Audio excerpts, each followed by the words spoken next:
नमस्कार दोस्तों, आज हम बिहार भूगोल से संबंधित मृदा के टॉपिक के प्रश्नों को देखने वाले हैं, जो कि बिहार के सारे कॉम्पिटिटिव एग्जाम जितने भी प्रतियोगी परीक्षा होते हैं बिहार के उसके लिए बेहद ही महत्वपूर्ण सेशन होने वाले हैं। तो अंत तक जरूर रहें। तो चलिए बढ़ते हैं प्रश्नों की ओर। पहला प्रश्न पूछा जा रहा है कि बिहार में नवीन जलोढ़ यानी खादन मृदा का सर्वाधिक विस्तार निम्नलिखित में से किस नदी के बाढ़ के मैदान में पाया जाता है।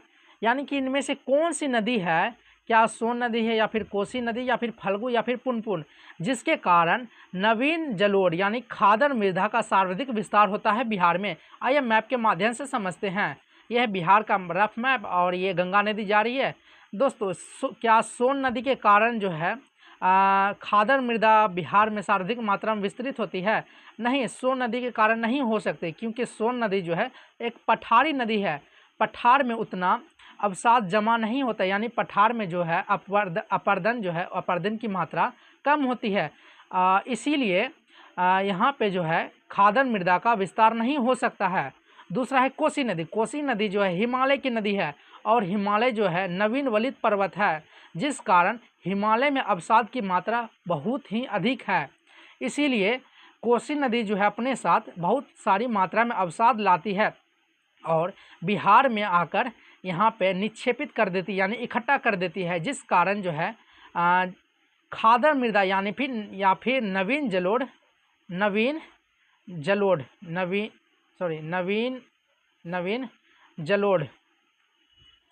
मृदा का इस क्षेत्र में विस्तार हो जाता है। इसलिए इसका उत्तर होगा कोसी नदी। कोसी नदी तंत्र के ही द्वारा नवीन जलोढ़ मृदा का विस्तार सर्वाधिक होता है बिहार में। अगला प्रश्न पूछा जा रहा है, निम्नलिखित कथनों पर विचार करें। पहला कथन है बिहार की लाल एवं पीली मृदा मुख्यतः दक्षिणी पठारी भाग में मिलती है। और दूसरा कथन है इस मृदा में लौह ऑक्साइड की मात्रा अपेक्षाकृत अधिक पाई जाती है। क्या आइए मैप के माध्यम से समझते हैं। ये है बिहार का रफ मैप, यहाँ से गंगा नदी गुजर रही होती है। पहला कथन बोल रहा था बिहार में जो लाल मृदा और पीली मृदा का मुख्यतः दक्षिणी पठार में पाया जाता है। ये कथन सही है, क्योंकि जो लाल और पीली मृदा है उसका जो विस्तार है वो दक्षिणी पठार में ही पाया जाता है। यहाँ पे जो दिख रही है आपकी एरिया दिख रहा है वो कैमूर रोहतास, यहाँ पे जो है लाल और पीली मृदा का विस्तार पाया जाता है।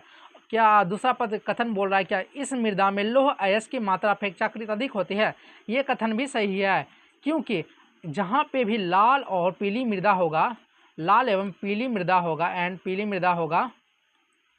मृदा होगा, वहाँ पे ना लौह अयस्क की मात्रा अधिक होगी। यानी कि जो लाल मृदा के कारण ही लौह अयस्क की मात्रा अधिक होगी। जब बारिश होता है, यानी कि जब आप देखे होंगे जब बारिश होता है तो लोहे में जो है जंग लग जाती है, क्योंकि बारिश के कारण यानी कि पानी के कारण होने के कारण यानी कि पानी अधिक होने के कारण उस लोहे में जंग लग जाती है। इसलिए जो लोहा का रंग हो जाता है वो लाल हो जाता है। इसी कारण जो है लाल और पीली मिट्टी जितनी भी है उसमें लौह अयस्क की मात्रा होने के कारण जो है वो लाल दिखाई देता है।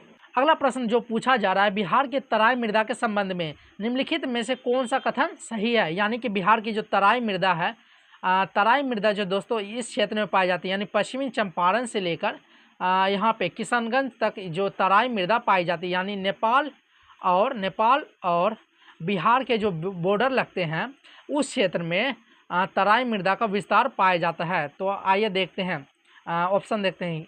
यह दक्षिण बिहार में पाई जाती है, ये तो गलत होगा क्योंकि ये तो उत्तर बिहार में पाई जाती है। इसमें जैविक पदार्थ यानी ह्यूमस की मात्रा अधिक पाई जाती है। तीसरा क्वेश्चन है इसका पीएच मान क्षारीय होता है। यह केवल गंगा के दक्षिण में मिलता है, ये भी गलत है क्योंकि गंगा के उत्तर में है, ये तो गंगा के उत्तर में है ना। इसका तीसरा ऑप्शन नंबर सी बोल रहा है इसका पीएच मान अत्यधिक क्षारीय होता है, ये गलत है। इसका जो पीएच मान होता है यानी कि ये जो है अम्लीय होता है, ये अम्लीय मृदा है और इसमें जो है जैव पदार्थ यानी ह्यूमस की मात्रा जो है अधिक होती है। ह्यूमस उस पदार्थ को कहा जाता है जो सरे गले पत्ते यानी अपने साथ जो ये जो है तराई मृदा जो है दलदली मिट्टी है, ठीक है। इस क्षेत्र में जितने पेड़ होते हैं, पेड़ पौधे छोटे छोटे होते हैं, कीड़े मकोड़े इस क्षेत्र में ही पेड़ अब अगर दलदली मृदा में गिरती है तो वहीं पे सर गल जाती है। जितने भी कीड़े मकोड़े हैं इसी मृदा में सर के गल के वहीं पे नष्ट हो जाते हैं। ठीक है, उसी के सरे गले के कारण जो यानी सरे गले को ही ह्यूमस कहा जाता है। ठीक है, तो इस क्षेत्र में जो है ह्यूमस पदार्थ की मात्रा अधिक पाई जाती है। ये ऑप्शन नंबर बी, यानी कि इस क्वेश्चन का जो आंसर होगा वो है ऑप्शन नंबर बी। अगला प्रश्न पूछा जा रहा है, निम्नलिखित में से किस मृदा का निर्माण मुख्यतः गंगा एवं उसकी सहायक नदियों द्वारा लाए गए अवसादों से हुआ है? क्या लाल मृदा का निर्माण जो है गंगा एवं उसकी सहायक नदियों से हुआ है, या फिर जलोढ़ का हुआ, या फिर लेटराइट हुआ, या फिर काली मिट्टी का हुआ है? आइए देखते हैं मैप के माध्यम से। ये जो गंगा नदी जा रही है, लाल मृदा जो है वो इस क्षेत्र में पाया जाता है। लाल मृदा इस क्षेत्र में, जलोढ़ मृदा जो है इस क्षेत्र में पाया जाता है, लेटराइट मृदा इस क्षेत्र में पाया जाता है। अब प्रश्न देखते हैं, गंगा नदी में जो अवसादों यानी कि अवसाद जो लाए गए हैं सर्वाधिक मात्रा में, वो कोसी नदी के माध्यम से लाए गए हैं, यानी कि कोसी के माध्यम से जलोढ़ मृदा का जो निर्माण हुआ है। तो गंगा के सहायक नदी के द्वारा जलोढ़ मृदा का निर्माण किया गया है। अगला प्रश्न पूछा जा रहा है, मैच द फॉलोइंग, यानी कि इसमें से सूची मृदा और दूसरा सूची है प्रमुख क्षेत्र, यानी किस क्षेत्र में कौन सी मृदा पाई जाती है? तराई एरिया है, तराई क्षेत्र वो पश्चिमी चंपारण से संबंधित है। तराई क्षेत्र जो है पश्चिमी चंपारण से संबंधित है। और लाल मृदा जो है वो कैमूर से संबंधित है, लाल मृदा कैमूर से संबंधित है। टाल मृदा जो है वो मोकामा से संबंधित है, और जो नवीन जलोढ़ मृदा है वो सहरसा से संबंधित है। आइए मैप से देखते हैं, यह बिहार का मैप है। मैंने ये जो पटना से लेकर के पटना से जो मुंगेर का एरिया है, इस क्षेत्र में टाल मृदा पाई जाती है। टाल मृदा पटना मोकामा मुंगेर जो है, उस मुंगेर तक जो है, मुंगेर या फिर यहाँ पे जो बेगूसराय तक है, वहाँ पे टाल मृदा पाई जाती है। और जो नवीन जलोढ़ मृदा है इस क्षेत्र में पाई जाती है, जो कि कोसी नदी के द्वारा सर्वाधिक मात्रा में यहाँ पे जमाव किया जाता है। वो सहरसा का जो एरिया है, यहाँ पे इस क्षेत्र में नवीन जलोढ़ का मिट्टी का जो निर्माण हुआ है, यानी कि नवीन जलोढ़ मिट्टी इस क्षेत्र में जमाव किया जाता है। और जो लाल मिट्टी है, लाल मिट्टी का जो क्षेत्र है वो है कैमूर का क्षेत्र, यानी पठारी क्षेत्र में जो है लाल मिट्टी का निर्माण हुआ है। और तराई जो एरिया है, तराई जो है यहाँ पे वो है पश्चिमी चंपारण से लेकर के बॉर्डर सटा हुआ, यानी कि नेपाल के बॉर्डर से सटा हुआ, जो पश्चिमी चंपारण से लेकर के किशनगंज का जो एरिया तक है बॉर्डर से सटा हुआ, उसमें तराई मृदा पाई जाती है। तराई जो मृदा पाई जाती है वो पाई जाती है पश्चिम चंपारण से लेकर के किशनगंज तक। तो इसका जो आंसर होगा ए का दो इसमें है, और इसमें है बी का एक, ये जो ये रॉन्ग, यानी ऑप्शन नंबर जो ए है, ऑप्शन नंबर ए इसका राइट आंसर होगा। अगला प्रश्न पूछा जा रहा है, बिहार की किस मृदा में चूना एवं पोटाश पर्याप्त मात्रा में पाए जाते हैं, जबकि नाइट्रोजन अपेक्षाकृत कम पाए जाते हैं? चूना एवं पोटाश जो है वो जलोढ़ मृदा में पाई जाती है। जलोढ़ मृदा में जो है पर्याप्त मात्रा में चूना एवं पोटाश की मात्रा पाई जाती है, किंतु नाइट्रोजन जो है अपेक्षाकृत कम पाई जाती है। यानी जलोढ़ जो मृदा है उसमें चूना पत्थर अधिक है, पोटाश है, लेकिन नाइट्रोजन की मात्रा कम है।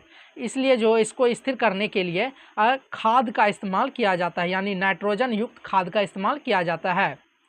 अगला प्रश्न पूछा जा रहा है, कथन और कारण के मोकामा टाल क्षेत्र की मृदा रबी फसलों के लिए उपयुक्त मानी जाती है।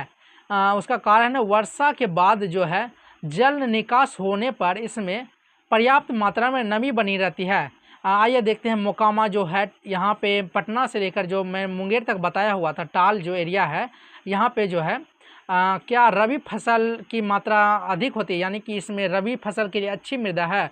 हाँ, ये जो है रबी फसल की अच्छी मृदा है, क्योंकि इसका जो मृदा का कण होता है बहुत ही बारीक होता है, और ये जो है जिस कारण बारीक होने के कारण जो है अपने अंदर जो है नमी को ये जो मृदा है अपने अंदर नमी को बनाए रखती है। इसी कारण ये जो मृदा है रबी फसल के लिए बेहद ही अच्छी उपयुक्त मानी जाती है। इसलिए इसका जो आंसर होगा ऑप्शन नंबर ए होगा। ए और आर दोनों सही है, और जो आर जो है ए की सही व्याख्या कर रही है।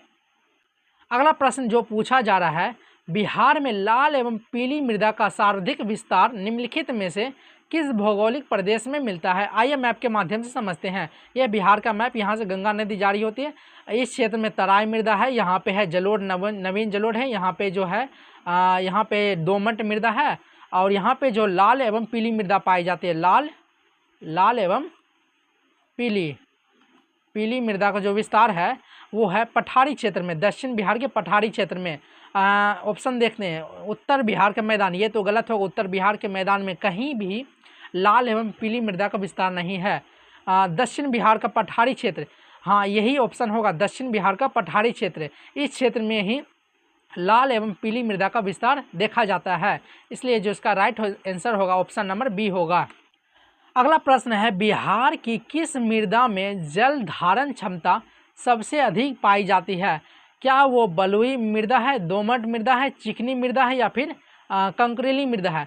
दोस्तों बिहार में जो है बलुई जो मृदा है इस क्षेत्र में पाया जाता है, और जो दोमट मृदा है इस क्षेत्र में पाया जाता है। चिकनी मृदा जो है, चिकनी मृदा मैंने बताया हुआ था, चिकनी मृदा इस क्षेत्र में पाया जाता है, और कंकरीली पत्थर जो इस क्षेत्र में पाया जाता है। दोस्तों चिकनी मृदा इस क्षेत्र में भी पाया जाता है, ठीक है।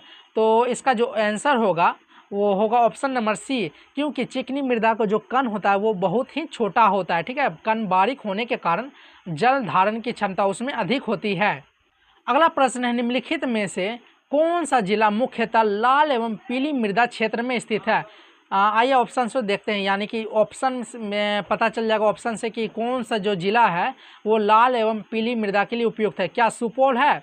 सुपौल तो इस क्षेत्र में, क्या सुपौल है? नहीं, सुपौल में तो तराई मृदा पाया जाता है, तराई मृदा पाया जाता है। क्या रोहतास है?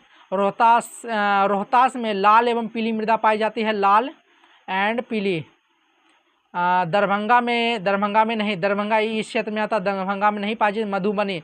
मधुबनी में जो है वो उसमें भी तराई मृदा पाई जाती है। तो इसका जो ऑप्शन होगा वो होगा रोहतास में जो है लाल एवं पीली मृदा पाई जाती है। अगला जो प्रश्न पूछा जा रहा है, निम्नलिखित कथनों पर विचार करें। पहला कथन है, बिहार की पुरानी जलोढ़ यानी भांगर मृदा अपेक्षाकृत ऊंचे भागों में पाया जाता है। हाँ ये बिल्कुल सही है, जो पुरानी जलोढ़ मृदा है वो ऊंचे भागों में पाई जाती है। और दूसरा है, इसमें कंकर एवं कैल्शियम कार्बोनेट की मात्रा नवीन जलोढ़ की अपेक्षाकृत अधिक होती है। हाँ ये कथन भी सही है, यानी कि जो नवीन जलोढ़ है, नवीन जलोढ़ की अपेक्षाकृत इसमें कंकर एवं पत्थर कैल्शियम कार्बोनेट की मात्रा अधिक होती है, इसलिए जो ऑप्शन नंबर सी होगा 1 और 2 दोनों सही है। अगला प्रश्न है, बिहार के किस जिले में टाल मृदा का सर्वाधिक विस्तार पाया जाता है? मैंने आपको बताया हुआ था, बिहार के जो यहाँ से गंगा नदी जा रही है, यहाँ से पटना से लेकर मुंगेर क्षेत्र में, पटना से लेकर पटना से मुंगेर इस क्षेत्र में टाल मृदा का विस्तार पाया जाता है। क्या पूर्णिया में पाया जाता? नहीं। क्या गया में? नहीं। पश्चिमी चंपारण? नहीं। मोकामा, पटना से बेगूसराय क्षेत्र, यानी पटना मुंगेर बेगूसराय जितने एरिया है इस क्षेत्र में जो है टाल मृदा का विस्तार देखा गया है। टाल मृदा का नाम ही है कैवाल मृदा भी है, टाल भी बोला जाता है, कहीं कहीं इसे ताल मृदा भी बोला जाता है।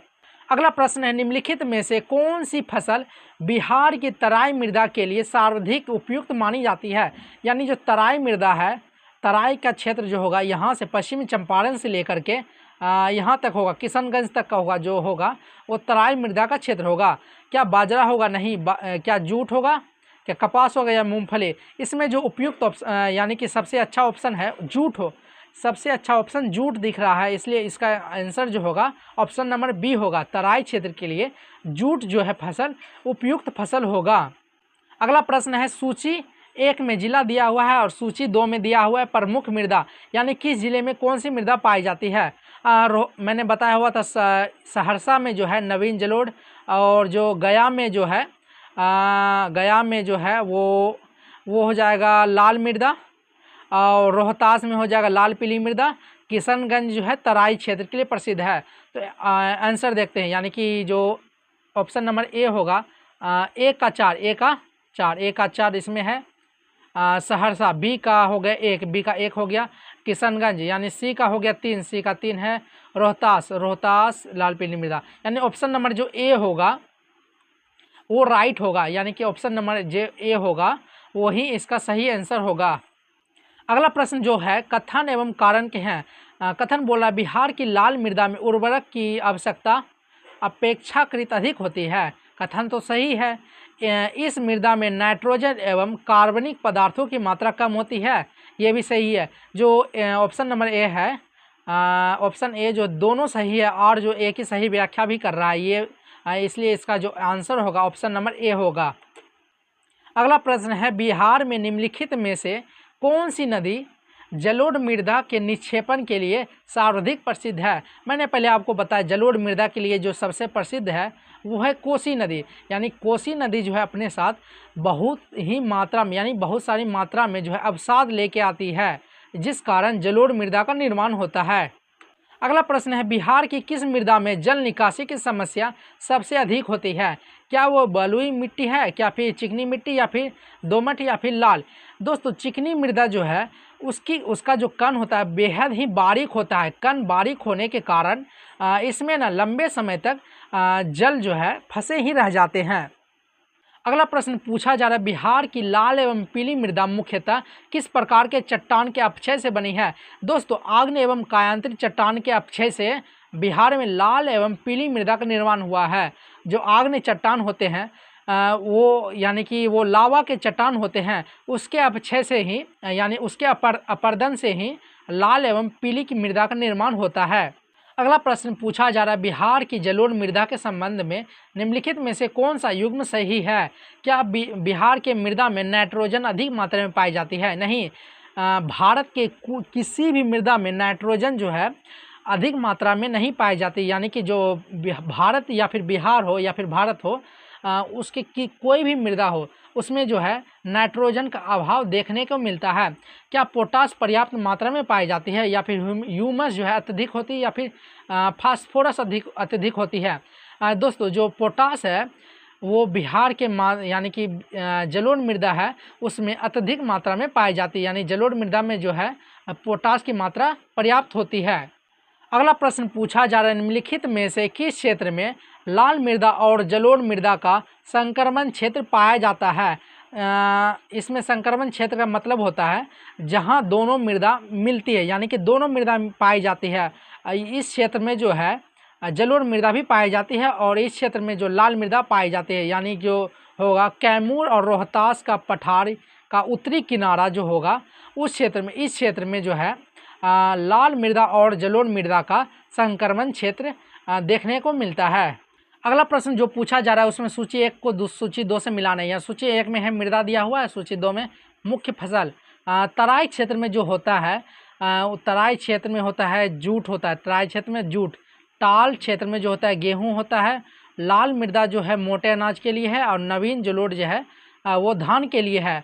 तो जो आंसर होगा इसका ऑप्शन नंबर ए का जो है 2, ए का 2, बी का 1, बी का 1 और सी का 3, डी का 4। यानी ऑप्शन नंबर जो ए है उसमें सारे मैच खा रहे हैं, यानी कि ऑप्शन नंबर ए जो होगा इसका आंसर होगा।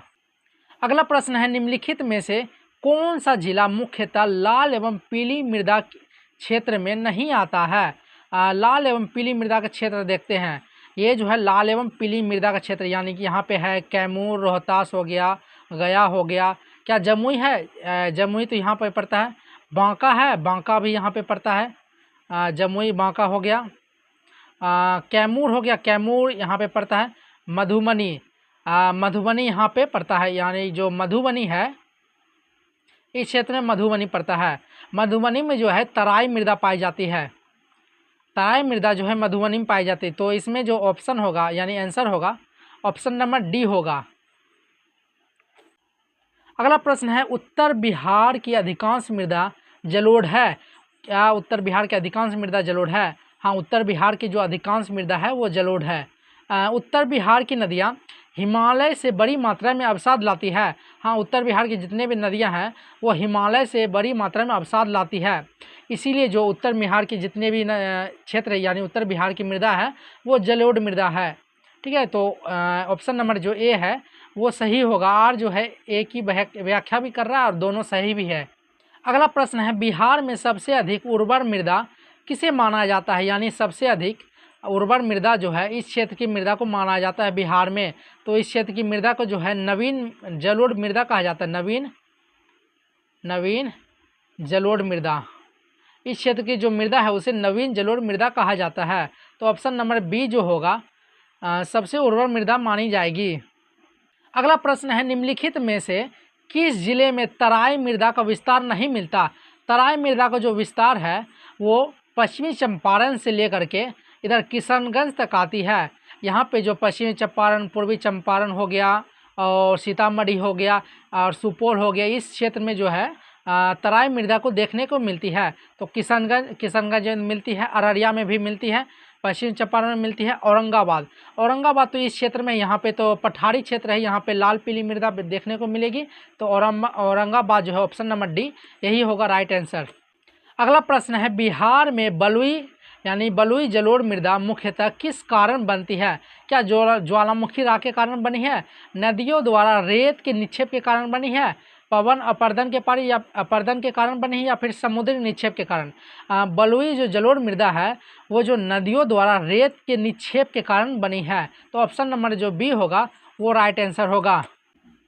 अगला प्रश्न है, निम्नलिखित में से किस मृदा में जैविक पदार्थ की मात्रा सर्वाधिक होती है? यानी कि कौन सी ऐसी मृदा है जिसमें जैविक पदार्थ की मात्रा सर्वाधिक है? क्या वो तराई जो मृदा इस क्षेत्र में पाई जाती है? क्या वो लाल मिट्टी है? लाल मिट्टी इस क्षेत्र में है। पुरानी जलोढ़ है? पुरानी जलोढ़ इस क्षेत्र में है। और क्या वो बलुई मिट्टी है? बलुई मिट्टी भी इसी को ही बलुई मिट्टी कहा जाता है। ठीक है, तो इसका जो आंसर होगा, जो तराई मृदा है इस क्षेत्र में ह्यूमस की मात्रा यानी जैविक पदार्थ की मात्रा अधिक होती है, क्योंकि ये क्षेत्र जो है दलदली मिट्टी के क्षेत्र है, जिसमें जो पेड़ पौधे कीड़ा मकोड़े इसी क्षेत्र में गिर के यहीं पे सड़गल जाते हैं, जिससे जैविक पदार्थ की मात्रा बढ़ जाती है। इसलिए जो इसका आंसर होगा ऑप्शन नंबर ए होगा।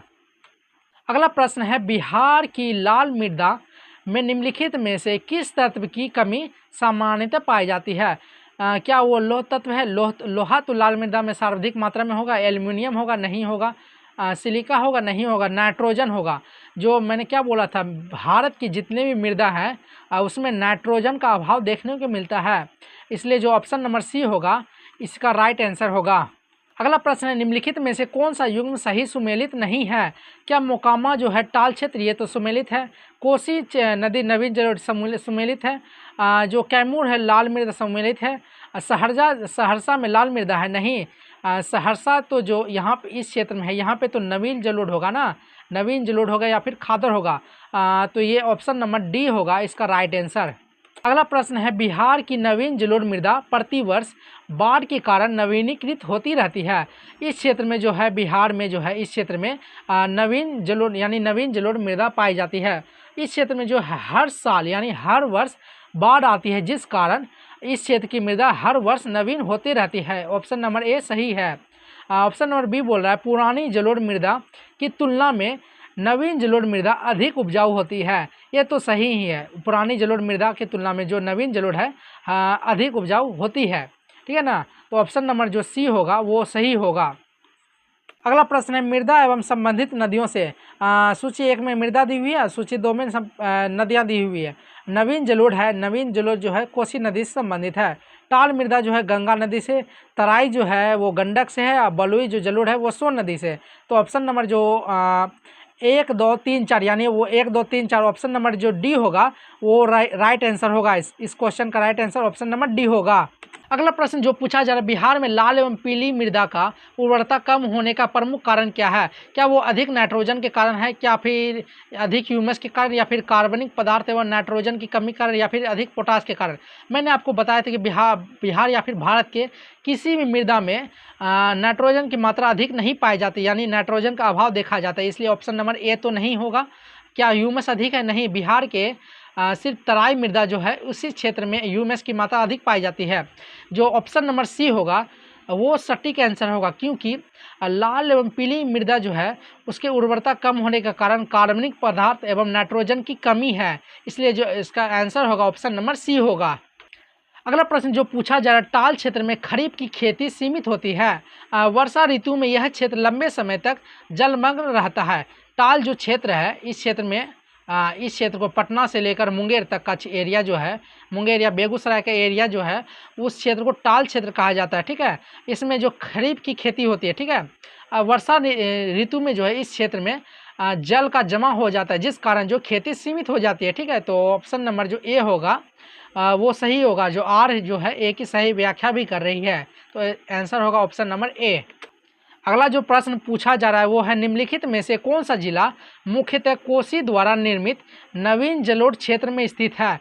कोसी द्वारा जो निर्मित इस क्षेत्र में, यानी इस क्षेत्र को पूछा जा रहा है, क्या वो सुपौल है, सुपौल है, क्या वो कैमूर है, क्या वो गया है, क्या वो औरंगाबाद है? नहीं, तो ये ऑप्शन जो है सुपौल जो है वो कोसी द्वारा निर्मित नवीन जलोढ़ क्षेत्र में स्थित है, यानी ऑप्शन नंबर ए। अगला प्रश्न जो पूछा जाए, सूची 1 को सूची 2 से मिलाना है। सूची 1 में दिया मृदा, सूची 2 में दिया हुआ है प्रमुख विशेषता। तराई जो है अधिक ह्यूमस होती है, यानी तराई क्षेत्र में अधिक ह्यूमस की मात्रा अधिक होती है। लाल मृदा जो है उसमें लो आयस की मात्रा अधिक होती है। नवीन जलोढ़ जो है अधिक उर्वरक होती है, उर्वर होती है। ठीक है, टाल जो है जल भराव के कारण, वो ये जो क्षेत्र ग्रसित रहता है जल भराव के कारण। तो इसका आंसर जो होगा 1, 2, 3, 4, यानी ऑप्शन नंबर जो सी है इसका सटीक आंसर ऑप्शन नंबर सी होगा। अगला जो प्रश्न पूछा जाए, निम्नलिखित में से किस मृदा में जल धारण क्षमता सबसे कम होती है? क्या चिकनी मिट्टी है, दोमट है, या बलुई है, या फिर टाल? ऑप्शन नंबर जो सी है बलुई मृदा, उसमें जो है जल धारण की क्षमता सबसे कम होती है। अगला जो प्रश्न पूछा जा रहा है, बिहार की लाल मृदा के संबंध में कौन सा कथन सही है? यह मृदा मुख्यतः उत्तरी बिहार में पाई जाती है। देखते हैं मैप बनाकर। ठीक है, जो यहाँ इस क्षेत्र में जो लाल मृदा पाई जाती है, तो ये ऑप्शन नंबर ए बोल रहा है यह मुख्यतः उत्तरी बिहार में पाई जाते नहीं, ये दक्षिणी बिहार में पाई जाती है। यह दक्षिणी पठारी भाग में पाई जाती है, तो सही है। इसका निर्माण गंगा के निक्षेप से हुआ है। नहीं, ये गंगा के निक्षेप से नहीं हुआ है, बल्कि ये सोन के द्वारा, पुनपुन नदी द्वारा लाया गया पठारी क्षेत्र से हुआ है। ठीक है, तो ये ऑप्शन नंबर जो सी होगा वो गलत होगा। इसमें ह्यूमस बहुत अधिक मात्रा में पाई जाती है। नहीं, ह्यूमस की मात्रा इसमें, या ह्यूमस का जो है इसमें अभाव पाया जाता है। तो ऑप्शन नंबर जो बी होगा इसका right answer option number B होगा। अगला जो प्रश्न पूछा जा रहा है, निम्नलिखित में से कौन सा युग्म सुमेलित है? क्या किशनगंज में तराई मृदा पाई जाती है? क्या गया में तराई मृदा पाई जाती है? सुपौल में लाल मिट्टी, या फिर कैमूर में नवीन जलोढ़? इसमें जो पूछ रहा है कौन सा युग्म सही सुमेलित है। सही जो सुमेलित है, आइए मैप से देखते हैं। किशनगंज का जो क्षेत्र होगा उसमें तराई मृदा पाई जाएगी। हाँ, किशनगंज में तराई मृदा पाई जाए। गया में जो है तराई मृदा पाई जाती नहीं, गया में तराई मृदा नहीं पाई जाएगी। सुपौल में जो है लाल मिट्टी पाई जाएगी, सुपौल में जो है नहीं, सुपौल में जो तराई मृदा पाई जाएगी ना, तराई जो होगा सुपौल में तराई होगा। ठीक है, क्या कैमूर में नवीन जलोढ़ पाई जाएगी? कैमूर में नहीं, कैमूर में जो लाल और पीली मिट्टी पाई जाएगी। तो ऑप्शन नंबर जो ए होगा वो इसका राइट आंसर होगा। अगला प्रश्न है, निम्नलिखित में से कौन सी मृदा बिहार में सर्वाधिक क्षेत्रफल पर पाई जाती है? यानी कि कौन सी ऐसी मृदा है जो बिहार में सर्वाधिक क्षेत्रफल पर पाई जाती है? इसमें जो आपको दिख रही होगी इस क्षेत्र में, इस क्षेत्र यानी कि दक्षिण बिहार भी थोड़ा सा कवर करता है, और उत्तर बिहार जो है, उत्तर बिहार का 3 कोना, यानी बिहार का जो 90% एरिया है, या फिर 2/3 एरिया जो है वो जलोढ़ मृदा के द्वारा कवर किया जाता है। यानी बिहार में सर्वाधिक मात्रा में जो क्षेत्र कवर करता है वो है जलोढ़ मृदा, यानी इसका आंसर जो होगा ऑप्शन नंबर सी होगा। अगला जो प्रश्न पूछा जा रहा है, बिहार की जलोढ़ मृदा का निर्माण मुख्यतः हिमालय से आने वाली नदियों द्वारा हुआ है। जो जलोढ़ मृदा का निर्माण, इस क्षेत्र में जो जलोढ़ मृदा का निर्माण हुआ है वो हिमालय से आने वाली नदियों के द्वारा हुआ है। ये तो सही है, ऑप्शन नंबर ए। जो हिमालय के नदियों आती है उसी से जो है जलोढ़ मृदा का निर्माण हुआ है। जो ऑप्शन नंबर 2 बोल रहा है वो है दक्षिण बिहार की नदियां भी जलोढ़ निक्षेप में योगदान देती है। क्या दक्षिण बिहार की नदियां जलोढ़ निक्षेप में योगदान देती है? हाँ, देती है, लेकिन अपेक्षाकृत कम देती है। ठीक है, अपेक्षाकृत उत्तर बिहार के नदियों के अपेक्षाकृत दक्षिणी बिहार की नदियां जलोढ़ निक्षेप में योगदान कम देती है। ठीक है, तो ऑप्शन नंबर जो सी होगा वो राइट आंसर होगा इसका। अगला जो प्रश्न पूछा जा रहा है, सूची 1 को सूची 2 से मिलाना। सूची 1 में दिया हुआ है मृदा, सूची 2 में दिया हुआ है प्रमुख जिला। तराई जो मृदा है, तराई जो किशनगंज में है, टाल मृदा मोकामा में है, लाल मृदा है जो रोहतास में, और नवीन जलोढ़ है यानी सुपौल में। तो इसका जो राइट आंसर होगा 1, 2, 3, 4, यानी कि ऑप्शन नंबर ए इसका राइट आंसर होगा। अगला जो प्रश्न पूछा जा रहा है वो निम्नलिखित में से कौन सी मृदा अम्लीय प्रवृत्ति की होती है? क्या तराई मृदा अम्लीय प्रवृत्ति की होती है, टाल होती है, पुरानी जलोढ़ होती है या फिर क्षारीय जलोढ़ होती है? दोस्तों इसमें जो तराई मृदा आपको दिख रही है वो जो है अम्लीय प्रवृत्ति की होती है। तराई मृदा इस क्षेत्र में पाया जाता है, इस क्षेत्र में तराई मृदा पाया जाता है। इसमें जो ह्यूमस की मात्रा अधिक होती है, लेकिन इसमें ये जो है अम्लीय प्रवृत्ति भी दिखाती है। ठीक है, अम्लीय प्रवृत्ति दिखाती है। अगला जो प्रश्न पूछा जा रहा है वो है कथन एवं कारण के। क्या लाल मृदा में सिंचाई की आवश्यकता अपेक्षाकृत अधिक होती है? हाँ, लाल मृदा का जो कण होता है वो बहुत बड़े बड़े होते हैं, यानी अपेक्षाकृत कण इसके बड़े बड़े होते हैं, इसलिए इसमें जो सिंचाई की नमी धारण की जो क्षमता है वो कम होती है। ठीक है, इसलिए सिंचाई की आवश्यकता जो है अधिक होती है। इसका जो जल धारण क्षमता जलोढ़ मृदा से कम होती है। हाँ, कारण भी सही है, इसका जो जल धारण क्षमता जो है जलोढ़ मृदा से कम होती है, इसलिए जो है इसमें सिंचाई की आवश्यकता अधिक होती है। जो ऑप्शन नंबर ए होगा वो सही होगा। ठीक है, ए और जो है आर दोनों सही है। आर जो है ए की सही व्याख्या भी कर रही है। अगला जो प्रश्न है, निम्नलिखित में से कौन सा युग्म सही नहीं है? क्या जो कैमूर में लाल मृदा पाई जाती है, सहरसा में नवीन जलोढ़, गया में तराई या फिर किशनगंज में तराई? आइए देखते हैं मैप के माध्यम से। पूछ रहा है कैमूर, कैमूर इस क्षेत्र में है लाल मृदा, ये तो सही है। सहरसा इस क्षेत्र में है नवीन जलोढ़, ये भी सही है। गया यहाँ इस क्षेत्र में है, क्या वो उसमें तराई मृदा पाई जाती? नहीं, गया में जो है लाल मृदा पाई जाती है। गया में जो है कंकरीली जो है कंकरीली पथरीली जो है लाल मृदा पाई जाती है। ठीक है, तराई तो इस क्षेत्र में पाया जाता है ना, किशनगंज तराई, किशनगंज जो है तराई। तो ऑप्शन नंबर जो सी होगा वही इसका राइट आंसर होगा। अगला जो प्रश्न पूछा जा रहा है, सूची 1 को सूची 2 से मिलाना है। सूची 1 में दिया हुआ मृदा, सूची 2 में दिया हुआ प्रमुख विशेषता।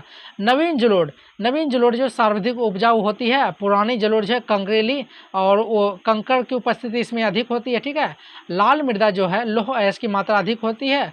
टाल मृदा रबी फसलों के लिए उपयुक्त होती है। ठीक है, तो इसका जो आंसर होगा 1 2 3 4, यानी 1 2 3 4, option number D. Option number जो डी है इसका राइट आंसर होगा। अगला जो प्रश्न पूछा जा रहा है वो है बिहार की किस मृदा में सामान्यतः नाइट्रोजन एवं फास्फोरस की कमी पाई जाती है? क्या वो जलोढ़ मृदा है, काली मृदा है, लेटराइट है या फिर पर्वतीय मृदा? बिहार की किस मृदा में नाइट्रोजन एवं फास्फोरस की कमी पाई जाती है? जो बिहार की जलोढ़ मृदा है उसमें जो है नाइट्रोजन एवं फास्फोरस की कमी पाई जाती है। ठीक है, तो ऑप्शन नंबर ए होगा इसका राइट आंसर। अगला जो प्रश्न पूछा जा रहा है वो है निम्नलिखित में से किस मृदा का निर्माण प्राचीन चट्टानों के अपक्षय से हुआ है? प्राचीन चट्टानों के अपक्षय से इस क्षेत्र में जो की मृदा है उसका निर्माण जो हुआ है वो प्राचीन चट्टानों के अपक्षय से हुआ, यानी पठारी क्षेत्र का जो जितनी भी मृदा है उसका निर्माण प्राचीन क्षेत्र के प्राचीन चट्टानों के अपक्षय से हुआ, यानी टूट-फूट से हुआ है। तो इसका जो आंसर होगा वो होगा लाल मृदा, यानी लाल मृदा का जो निर्माण हुआ है वो प्राचीन चट्टानों के अपक्षय से हुआ है। अगला जो प्रश्न है सूची 1 को सूची 2 से मिलाना है। सूची 1 में दिया हुआ है फसल और सूची 2 में दिया हुआ उपयुक्त मृदा। जो जूट होगा वो होगा तराई, यानी तराई मृदा में जूट होगा।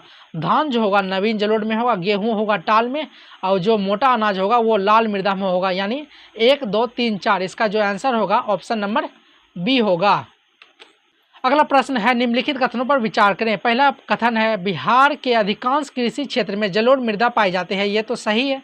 अधिकांश जो कृषि क्षेत्र है उसमें जो है जलोढ़ मृदा पाई जाती है।